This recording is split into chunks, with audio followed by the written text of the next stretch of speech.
Well, there we are, all out of the box. I've had a good look at the condition, and so far so good. All the bits seem to be there. Everything seems to be in situ where it should be. And I've had a good look at the machine itself, paying particular attention to the lid section to make absolutely sure that there's no damage, which was one of the big criticisms that appeared in the reviews. So the next thing now is soldier on and try and put it together. Yes, this motor is quite heavy, but reasonably manageable. I'm not in the flush of youth, but I didn't find it too difficult to lift out of the box. Right, well, having sorted it all out and checked everything's here, the first job that the instructions tell you to do is to mount the obviously the steel shaft that the press slides up and down onto the base plate.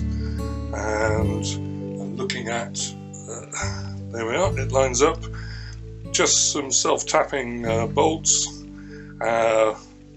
washers and split washers, and they are pretty specific in the instructions to make sure that you put the washers in the right sequence, which is big washer to the metal, and then the split washer will nip up on the bolt between the actual bolt head and the washer.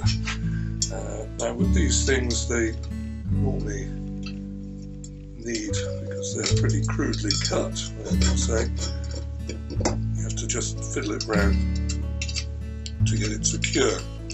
Now, as with all things, the temptation is to take that right down, snug it up before you do anything else, and then go on to the next ones. Bad practice. Many a grief I've had with doing that. So you do it in, like you would, I suppose, a cylinder head on a car.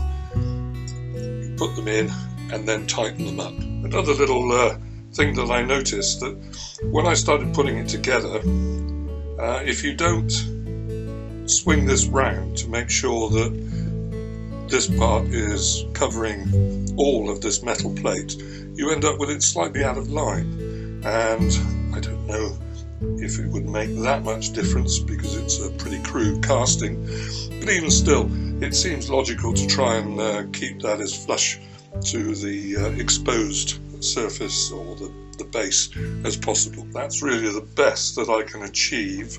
The bolts are marked 48, but that's just a little half-inch that seems to snug it up.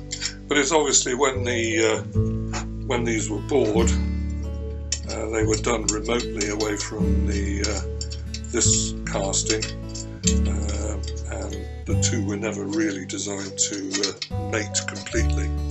However much I tried, there is obviously they were never mated when the thing was put together.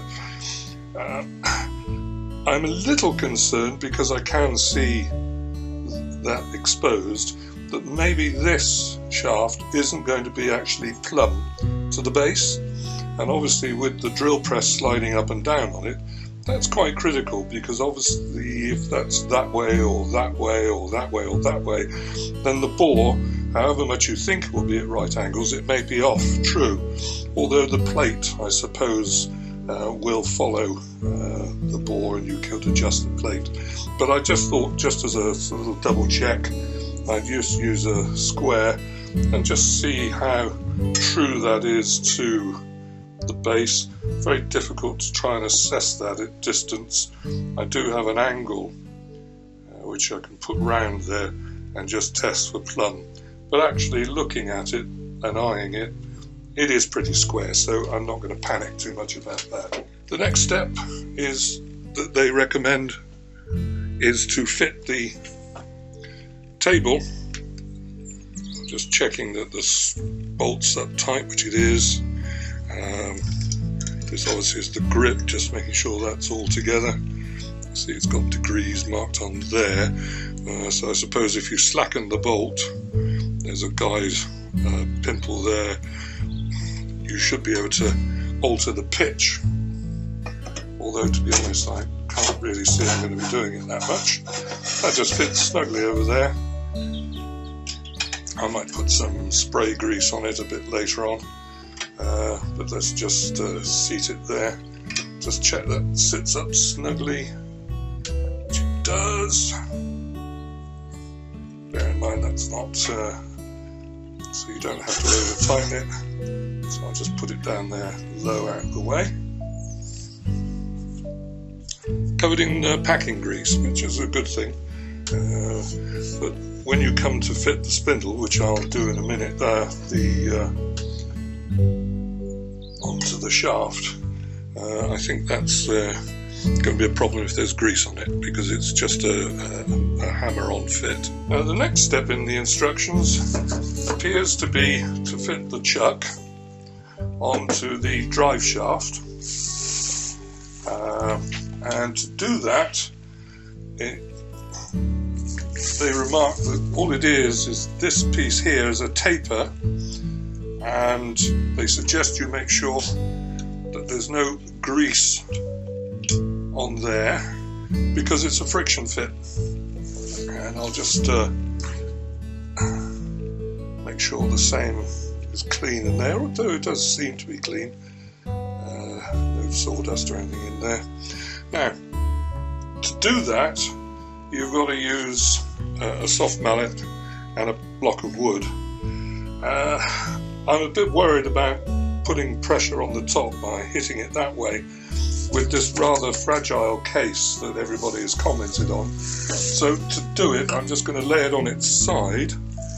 I'll just make that up as far as it will go. I'll hold that.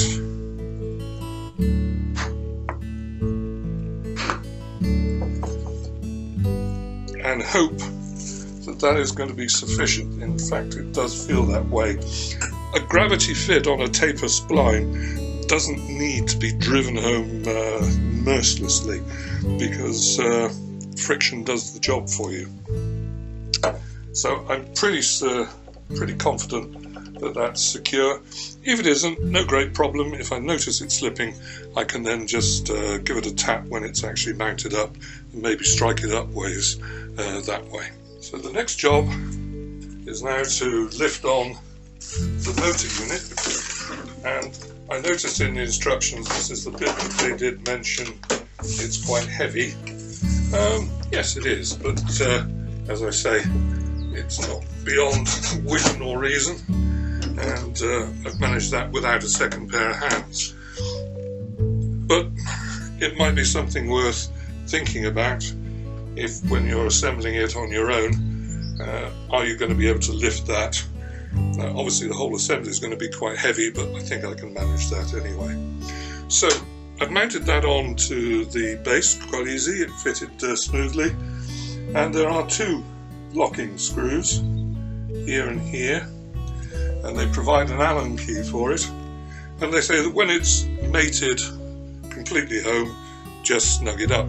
Just an obvious point that before I snug it up tightly, I've just lined it up by eye, just to make sure that obviously if you measure that as the centre line, it will then follow down to the centre line on the base. Well, this is probably the fiddliest bit of the assembly, is fitting this safety guard.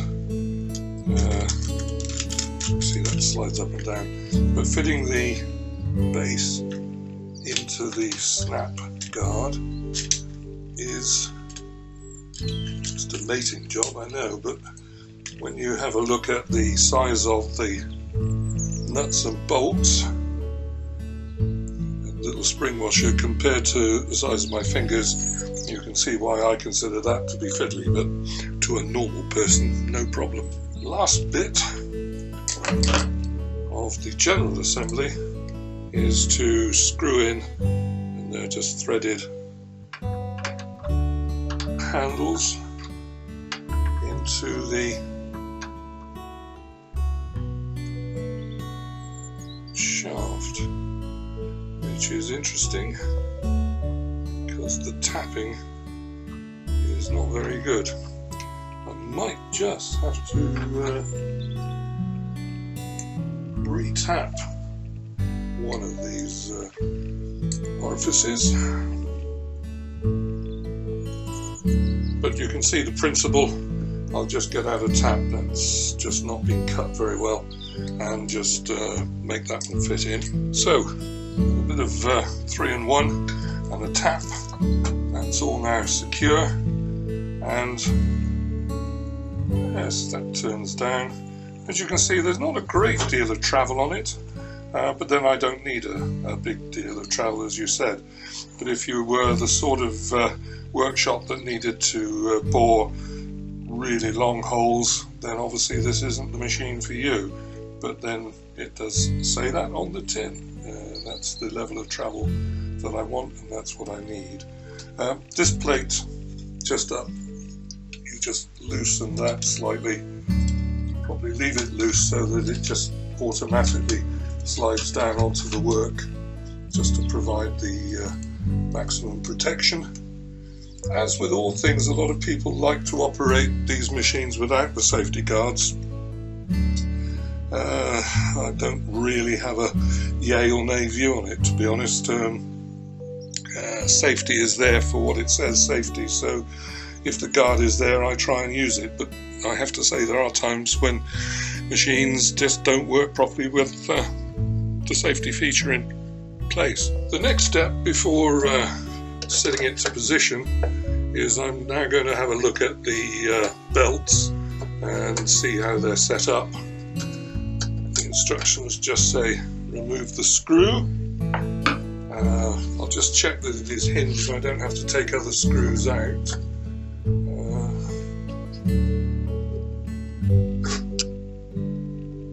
Yep, it is hinged.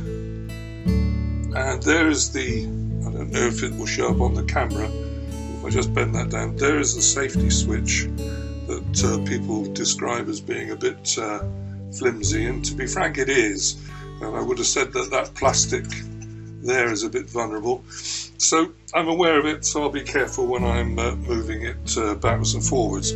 The belt is set up. There's a handy little table here to tell me what speed that it's set to, and it's it's on the third section down, and third section down on that will give me 1,250 revs, which is what I'll leave it on for trialing it out.